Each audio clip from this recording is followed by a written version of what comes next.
Here. He's here.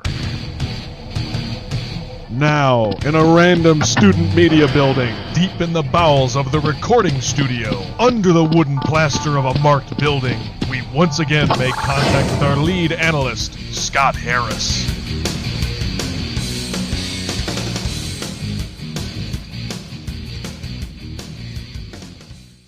Hey, people, Scott here. Sorry for missing last week. I did not anticipate the election to, drag out for a whole week, basically. We actually just found out officially, the Associated Press has called it, the Republicans officially have a majority in the House of Representatives. Barely. And it took a week for us to find that out. This is going to be a running topic for today's show today. So, in all words, this is a complete disaster. The GOP estimated a red wave. Every single major pollster was talking about a red wave. I was saying there was going to be a red wave. Well, I admit to myself, and every other pollster has admitted, they're wrong. There was no red wave. It's a faucet leak, if anything. Now, why is this the case? Well, let's start, for starters, Georgia. When it's going to a runoff, we'll touch more on basis with that later. The Senate race is going to a runoff. However, the governor's race, incumbent Brian Kemp trounced. He got well over 50% of the vote against his rematch versus Stacey Abrams, who's now 2-0 for the Georgia governorship, or 0-2, I must say, for the Georgia governorship. So, where was the red wave? Well, here's what's interesting. The RCP projection showed a 2.5 generic ballot vote for the House of Representatives. It was actually closer to, it was in between 5 and 6%. 5 to 6% more people voted for Republicans than Democrats in House elections this year. That is insane. So why, out of that supposed numerical red wave, is there basically a faucet leak for the House, and the Senate is basically a lost cause at this point? Well, the red wave did happen. It just didn't happen where it really needed to happen. Now, out of all the seats that were flipped, the most critical ones were in New York and Maryland and Virginia. Those three states had some of the most key House races this time around for Republicans. And they kind of lost the GOP lost momentum in Maryland. They flipped some seats in Virginia, but not all the ones they really needed to. A lot of good candidates put up some really good fights, but it just wasn't enough. However, in New York, nominee Zeldin carried hard this time around, actually threatening Democrat incumbent Governor Hochul, the replacement for Cuomo. He got into the threatening position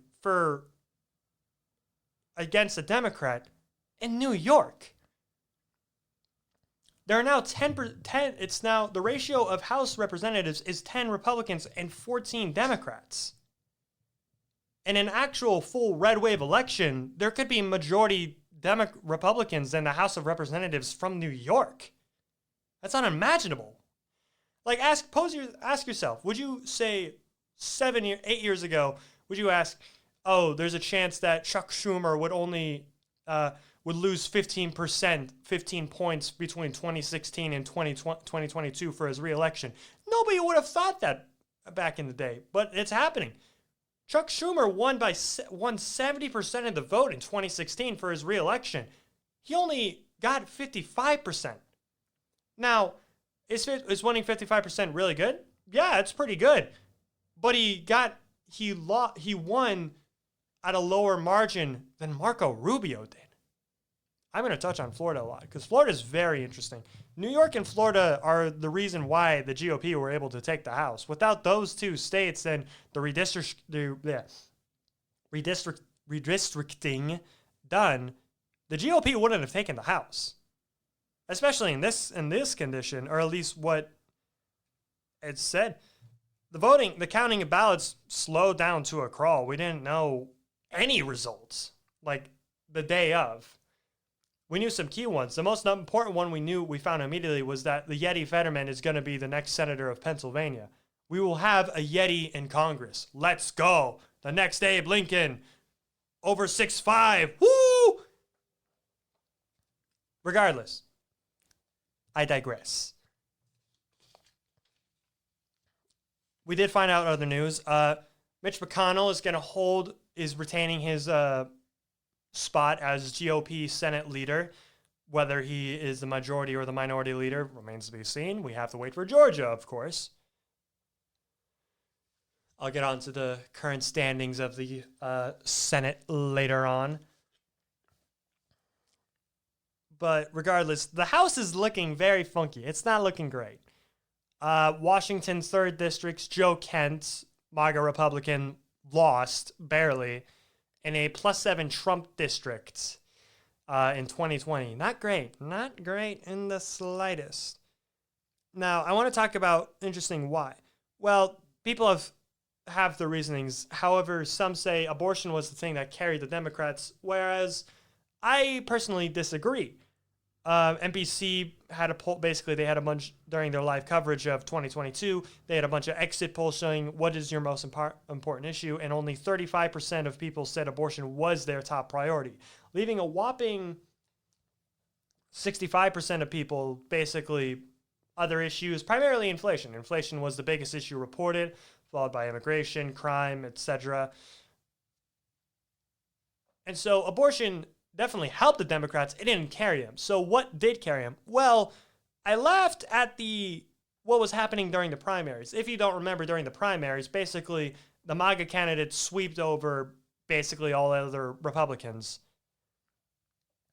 And there was 2 components to this. One was Trump campaigning hard, and 2 was basically super PACs basically pouring money into these specific Republican candidates, which it's really weird psychology, but it worked like immensely. So AIPAC is probably the biggest example of this. AIPAC, which is the American-Israeli super PAC that basically promotes friendly relations between the U.S. and Israel, basically poured millions and millions of dollars into MAGA Republican candidates to beat just regular Republicans in the primaries.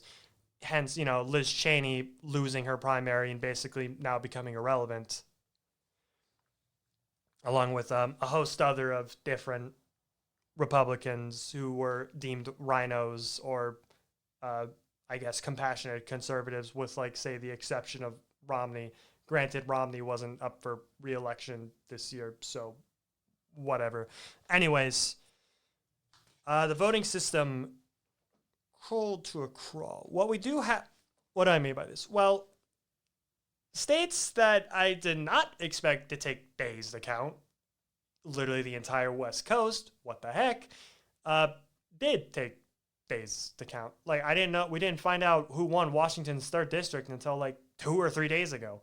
The Oregon governor's race wasn't called day 1, which had me baffled because, in Oregon, you either turn in your ballot at a box at 8 p.m. or you mailed it 2 weeks in advance and they tally it all together. It's weird because the election counting process took a very long time for more states than expected. However, there's a much lower voter turnout, in total. You got to keep in mind, midterms are prime, I'm just not going to go vote because it doesn't matter, because people believe that the presidential election is the only election that matters, when in fact it doesn't. Every election matters. That's why, we have them every 2 years to figure out stuff for the country and so forth.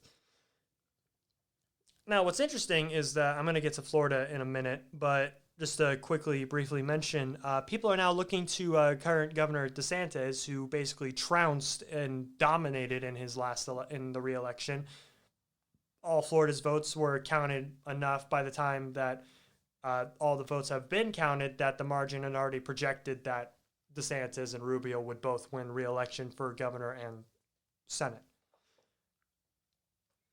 Now, in terms of pure statistics, Biden has had literally the best midterm any president in the past 20 or 30 years could possibly imagine. I'm talking literally everybody. Obama, Bush, Trump.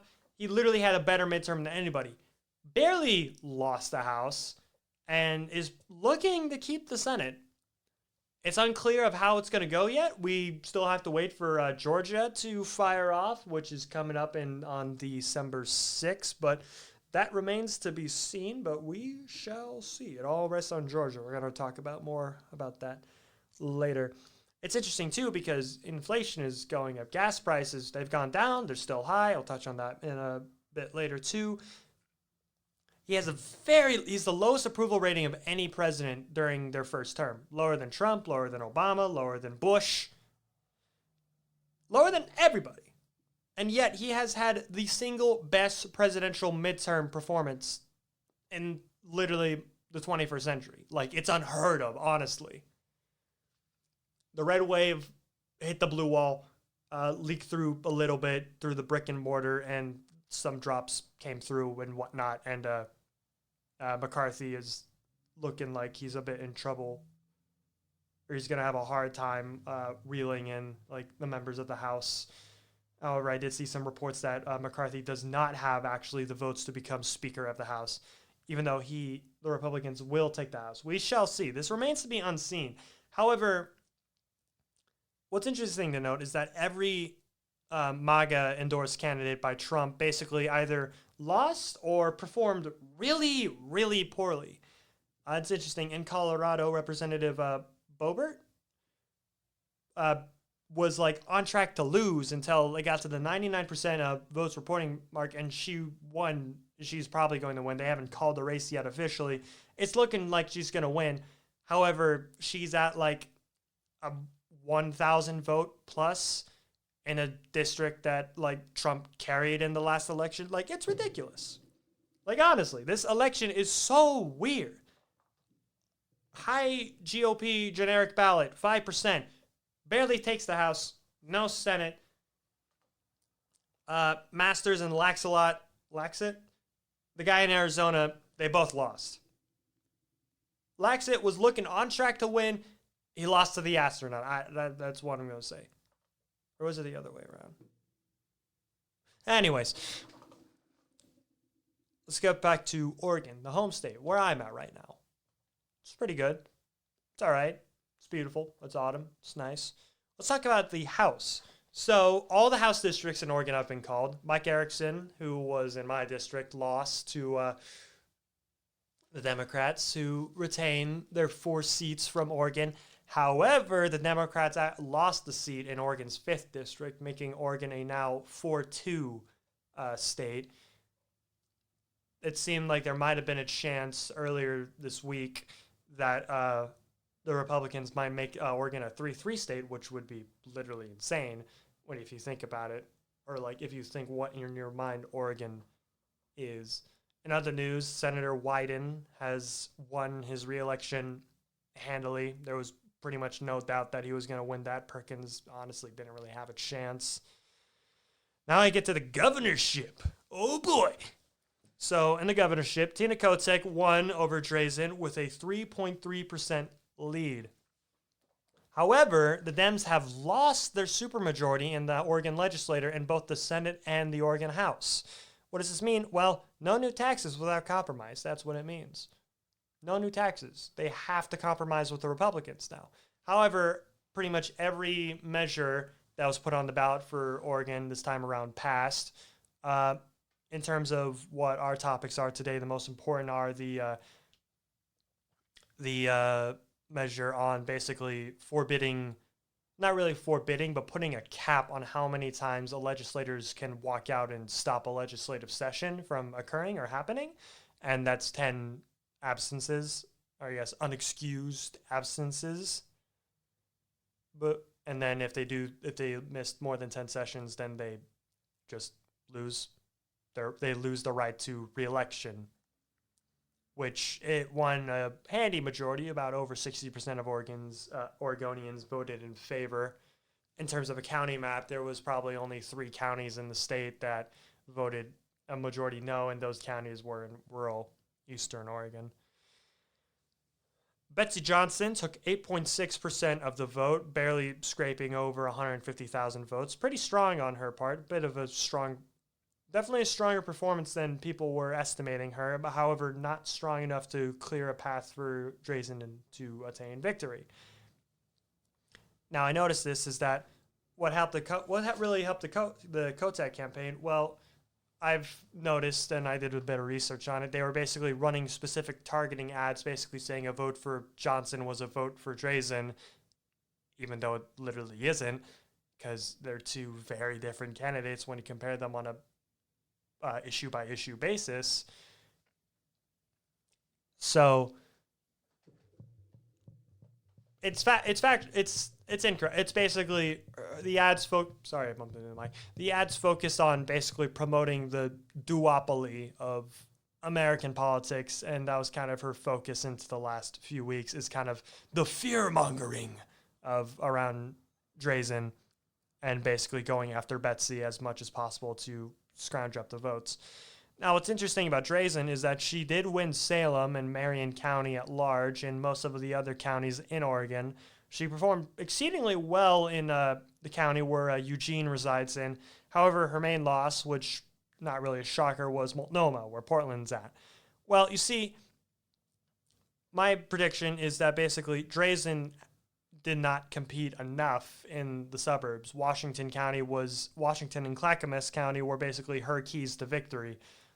Basically, she didn't fight hard enough in the suburbs. She put up a very, very good fight, but just not enough. Not to mention Kotek's ads against Johnson didn't help Drazen either. But that's besides the point. So the Kotek administration will be the next Oregon administration in Oregon. However, it'll be interesting to see that the Democrat trifecta in Oregon is going to be hampered without the supermajority. We'll see how that impacts, because as well as I can imagine, new taxes were probably on the plan for the Kotek administration, but now they have to figure out, okay, how are we going to figure this out? What are we going to do? Touching on New York, I mentioned it earlier. Zeldin, who was the Republican nominee for governor, came within 10 points of Hochul. That's it. It's a lot. I admit, it's a lot. He lost by a wide margin. However, it's scary for New York Democrats. Like I mentioned before, it's 10 Republicans to 14 Democrat House seats in one of the largest states in the country. Like, this isn't a good sign for them.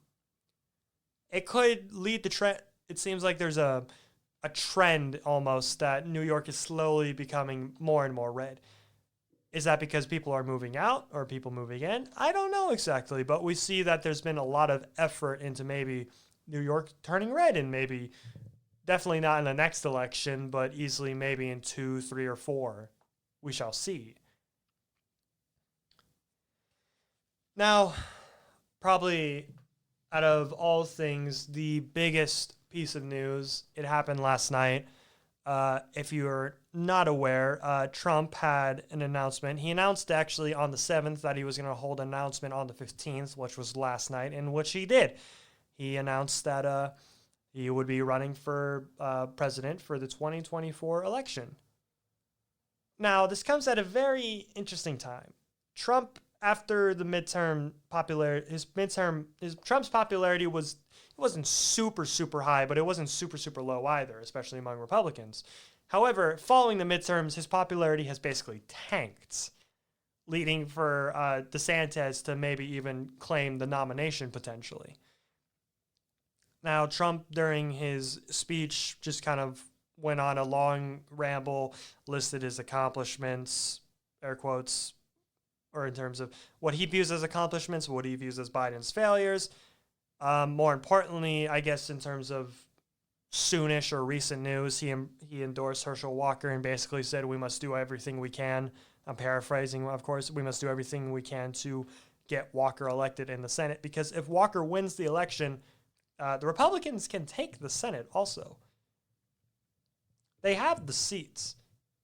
It's currently 47 Democrats, 2 independents who vote Democrat on every single issue, so they're basically Democrats, and then 50 Republicans the Alaska election isn't over yet because Alaska has ranked choice voting, which basically means the top two candidates face off in a second round election. So Alaska taking a long time, that makes complete sense. They have 2 rounds of voting they have to get through. It's kind of the similar thing in France, where they have several rounds of elections. Candidates have to get over a certain margin of votes, and then it just weeds out candidates as it goes on and on. But I digress. Basically, the top 2 winners in Alaska were 2 Republicans. And within Trump's speech, I found it quite amusing when I was watching last night. He had some Les Mis playing, and then some other song. It's like, I'm proud to be an American. That one. Anyways, he also laid out his plans for his 2024 administration if he gets elected.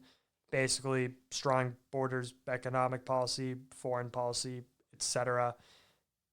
3 things that he did put, though, that he mentioned, I found particularly interesting, was he wants to set Congress term limits in Congress, which I found very, very interesting because I haven't really heard many major politicians, at least not as big as Trump, speak on that.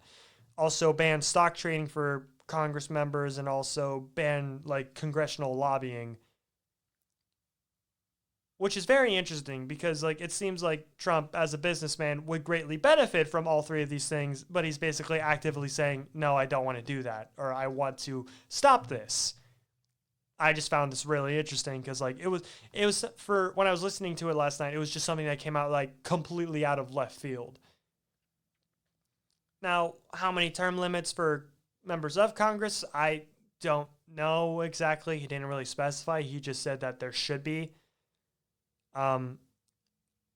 Honestly, I support congressional term limits. I mean, think about it.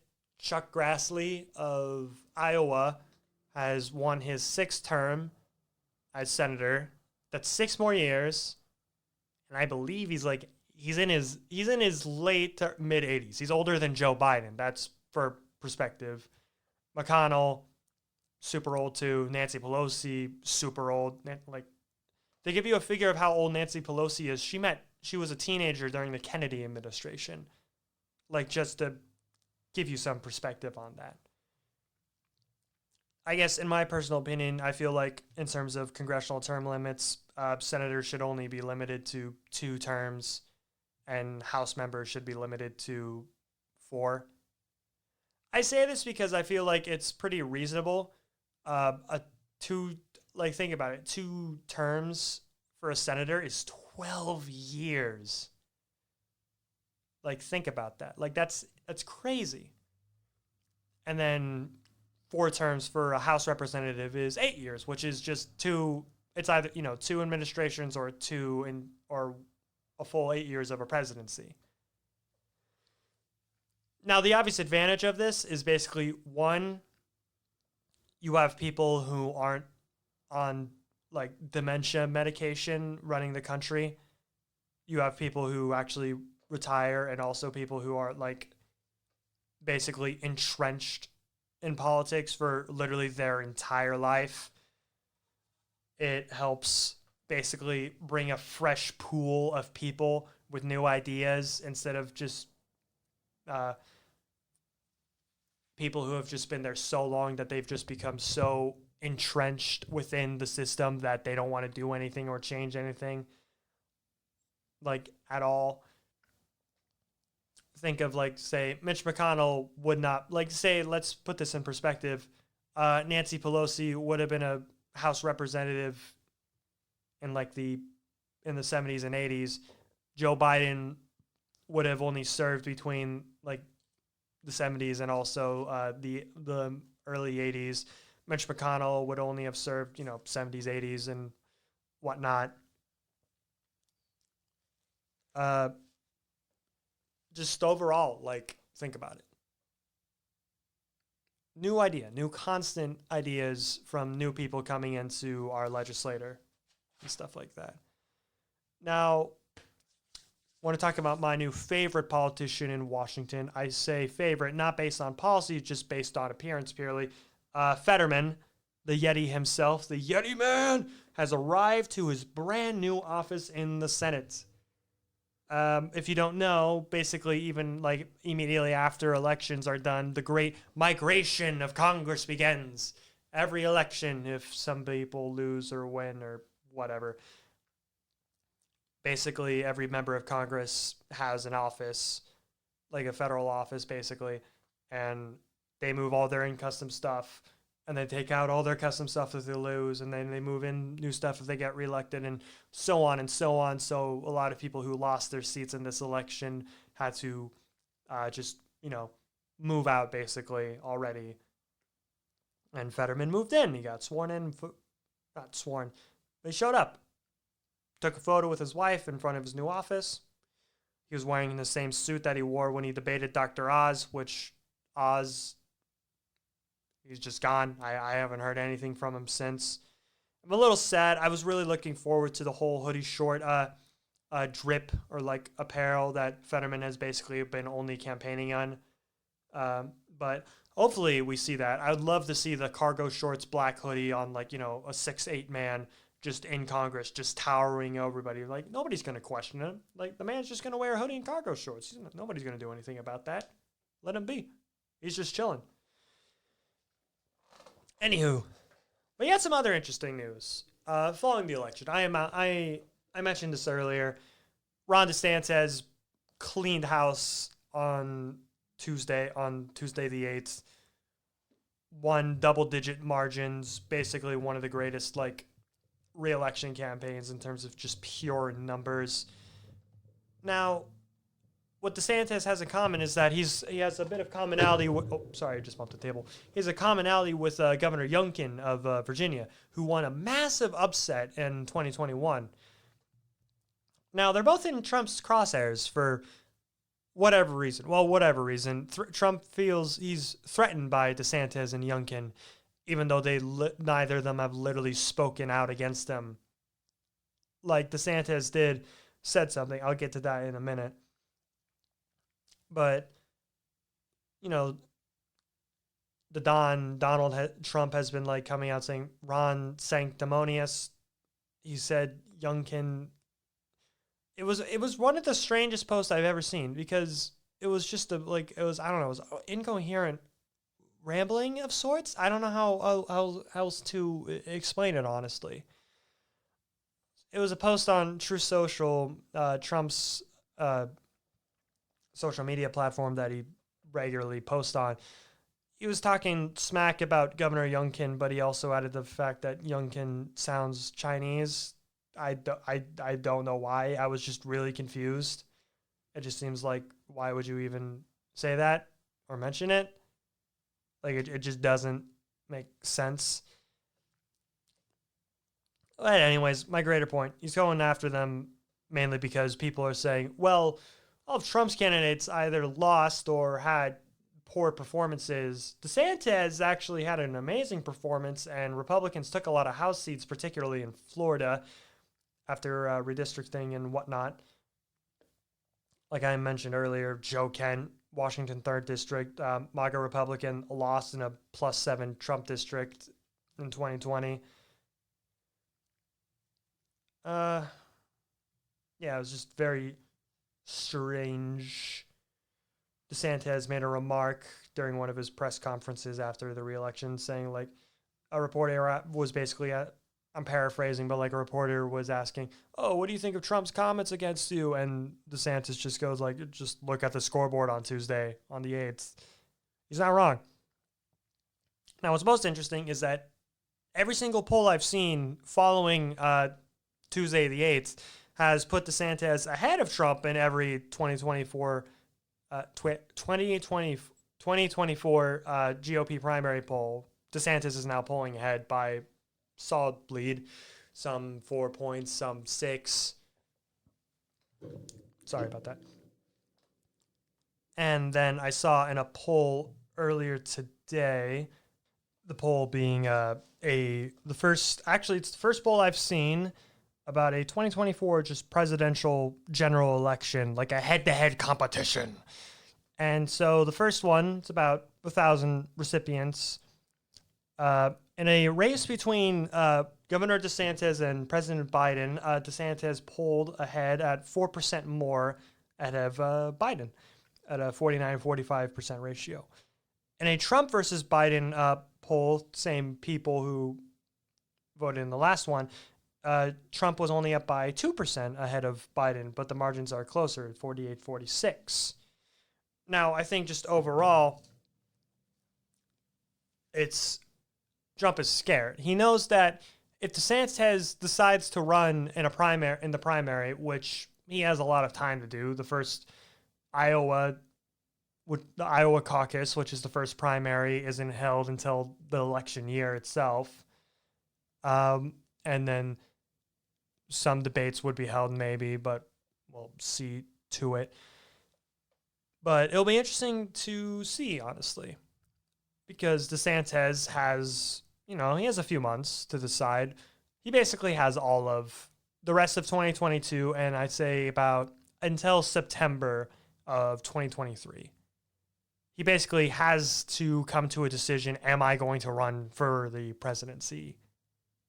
And it's very intriguing because it seemed like the plan beforehand was Trump would win. I'm using hypotheticals, of course, but the plan being that Trump would win in 2024, and then DeSantis, either as vice president or whatever else, would run in 2028 and kind of continue that and go so on and so on. However, that's not looking like the plan right now. It seems like DeSantis is now at his peak popularity nationally, among Republicans, that is, about whether should he face Trump. It'd be very interesting to see them two go at it. However, I did notice during the speech at Mar-a-Lago last night that I actually saw on Twitter earlier today. It was kind of a comparative post. It was a 2016 rally of Trump, before he was elected for his first term, and then also it was 6 years ago. Anyways, a lot can happen in 6 years. The energy was not as apparent. It's very apparent he was old before, but the energy that he brought in 2016 has dissipated. It's gone for the most part. He was kind of rambling for most of the night. I think it's also apparent Trump's popularity when the highest ranking politician after Trump that was actually in attendance for his announcement was Madison Cawthorn, which if you don't know, he lost in the primaries way before the general midterm election. Well, let's get off GOP infighting for a bit. Let's go back to the national stage. Runoff 2 electric boogaloo in Georgia. This is the second election in a row that everything is coming down to Georgia. Literally. The last election, the Senate hung in Georgia's balance, and now it's back again in Georgia's balance, which is a very interesting state because it seemed like for most people, Brian Kemp is going to carry Herschel Walker to the Senate. That did not happen, actually, in fact. It was a very tight race. Herschel Walker was up for a good half of the night, but at least the polls and numbers changed when they were counting the ballots at least 5 to 6 times before Warnock, with a 0.5% lead, took over. He did not reach that 50% mark, leading to a runoff. December 6th.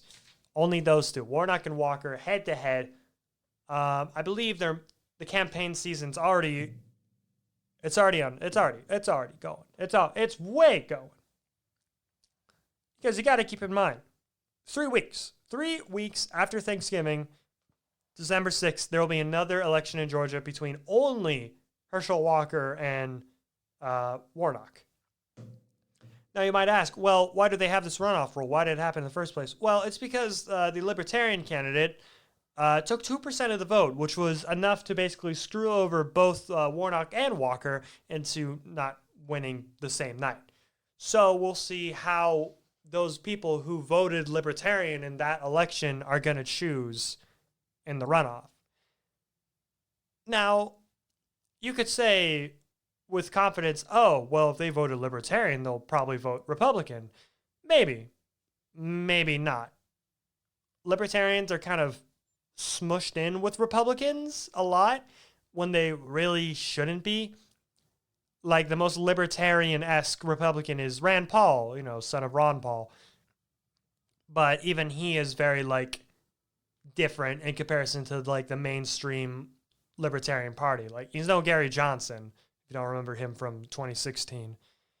But so it'll be interesting to see how that 2% will impact the runoff. We shall see, obviously. Pastor versus football player. Very interesting. Very interesting dynamic. A lot of interesting people this time around. So take place. There will be heavy campaigning has begun. I mentioned earlier, Trump said, we must do everything we can to elect Walker and to help him. We'll see how that goes, honestly. But just, everyone's eyes in Georgia. I said it earlier. The standings are currently 47 Democrats, 2 independents that vote Democrat every single time. And then 50 House Republicans. 50 Senate Republicans. So we'll see how it goes in Georgia. The 50-50 or 50-48, according to the Associated Press. Now, let's go to some oddities I found. The election system has become kind of very contested. What do I mean by this? I mean, people are very kind of much losing trust in it. California came out with a report saying it's going to be a month before all their votes are counted in districts with less than 1 million people in it, or just very, I don't know. It doesn't seem right because a lot of states never had trouble. The West Coast didn't have trouble counting at all in 2020. I remember specifically, it was obvious, but in 2020, every single seat was called basically immediately. I was expecting Arizona and Nevada to basically take at least a few days. Luckily, we got those results in Nevada, Democrat senator, GOP governor, Arizona, Dem senator, Dem governor. Very interesting, honestly. Oregon, no, it took forever, a few days before everything was called. The House was called. The Senate was called instantly. Just no doubt about that. Was interesting. Pennsylvania was called. Both of its major races. Governor-elect Shapiro and Senate-elect Fetterman winning basically on election night by wide enough margins against both of Trump's endorsed candidates, Mastrano and Oz. And I feel like the slowness of the election process, or at least just the counting, have had many people kind of losing faith and trust in the election process, as it seemed to be slower in areas this year than it was last year. States like Florida, after the whole butterfly ballot shenanigans that happened in 2000 that saw Bush win by 500 votes, in the middle of recounts. And basically Florida had to redo their entire electoral or election system to count so everything can be efficiently counted on election night, leading to there's just become an more increase in calls for election reform or just counting reform, I guess. Nothing of note will ever happen, of course, because, the election process is different state by state. Oregon rules are different than Pennsylvania, and then different than Nevada, and Nevada's is different than Arizona, and so on and so on and so on. Now, talking about voting, I want to bring this up. It's become a very interesting topic, ballot harvesting. It's a very interesting strategy, completely legal in Oregon. I'm not 100% about the legality of it in every state, but I know it's legal in, say, Oregon, Virginia, and Florida, which is what I'm going to talk about today. So ballot harvesting, it's very simple.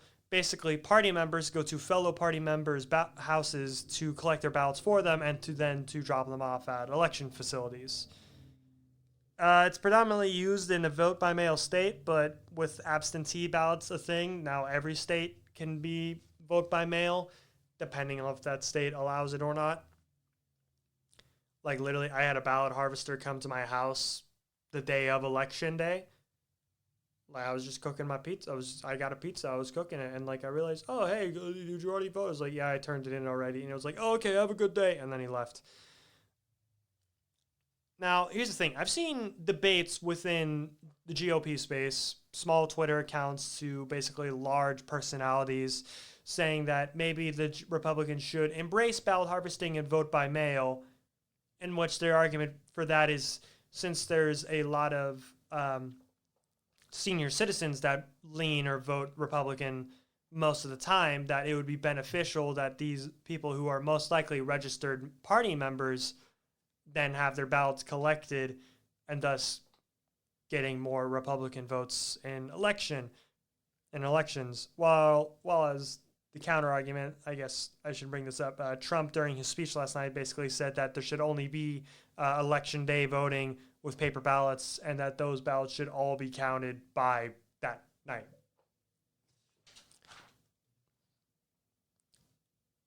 Going a bit away from the midterms. I know we've been talking about it for a very, very long time so far. Let's head back to the east. In Ukraine. Big development there. So a stray missile has hit in Poland, killing 2 Polish citizens. Early reports say that it was a Russian missile. Other reports are now saying that it was a Ukrainian misfire from an air defense that was trying to intercept the Russian missile.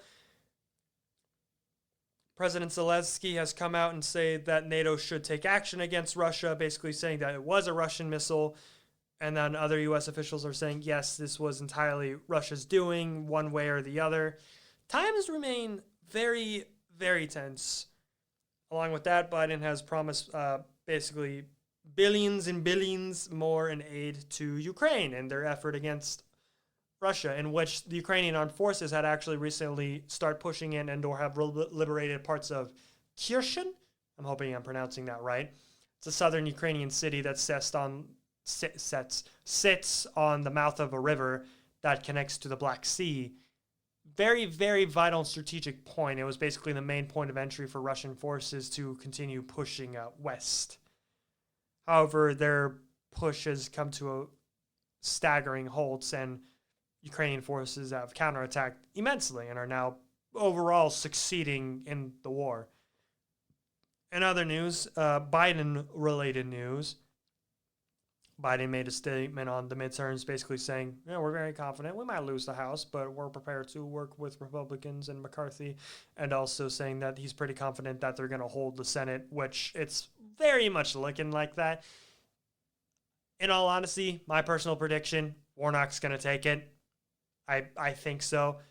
If I'm wrong twice in a row, take my predictions with a grain of salt from now on. I don't know. It's just a gut feeling. Warnock won in 2020. I feel like he's going to win in 2022 against Walker.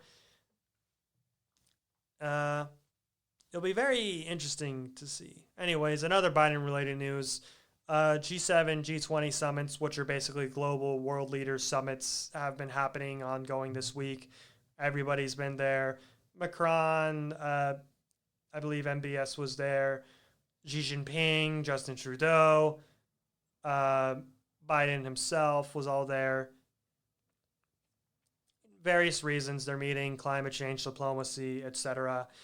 Other Biden-related news. Biden's student loan forgiveness is now at a screeching halt. Some courts a judge in Texas has blocked the order from the Biden administration, and currently no more applications for aid. No, none at all. In other Biden news, Biden has commented also saying that the Democrats will not have the votes to codify Roe v. Wade. basically make abortion legal on a federal level. If you don't remember, after the Supreme Court overturned the Roe v. Wade decision, the House Democrats voted in favor of codifying Roe v. Wade, and then when it got to the Senate, it lost by a single vote. Basically, Kamala was unable to tiebreak it. It would have been a very historic tiebreaker, but because of the singular West Virginian fella, Joe Manchin. Manchin has basically screwed over Biden and his entire administration and legislative agenda, and that was salt on the wound. Like, literally, I wasn't expecting. It was interesting, too, because he said, oh, I'm very disappointed that Roe v. Wade is being overturned. However, I'm going to vote against legalizing abortion in the country. He's here to stay. He's up for re-election in 2024. So if he wins re-election and Biden wins re-election, then he's still going to be a thorn in Biden's side because they're not going to primary him, like, at all. He's easily one of the most hated Democrats in the nation, but he's definitely popular with his constituents because he represents his constituents. He's been doing that. That's his goal. That's his aim. He's a self-proclaimed conservative Democrat. Who knew such a thing could exist? He's like literally a dino. Democrat in name only. It's like Romney, Rhino Dino. These are very interesting terms.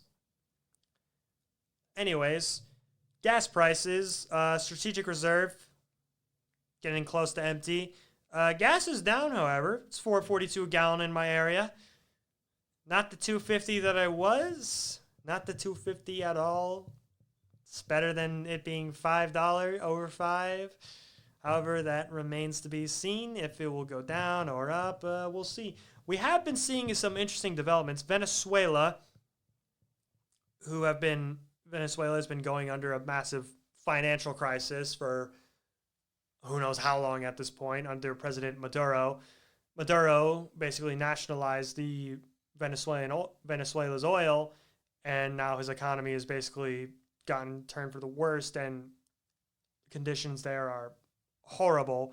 However, Maduro is now being greeted by Western nations.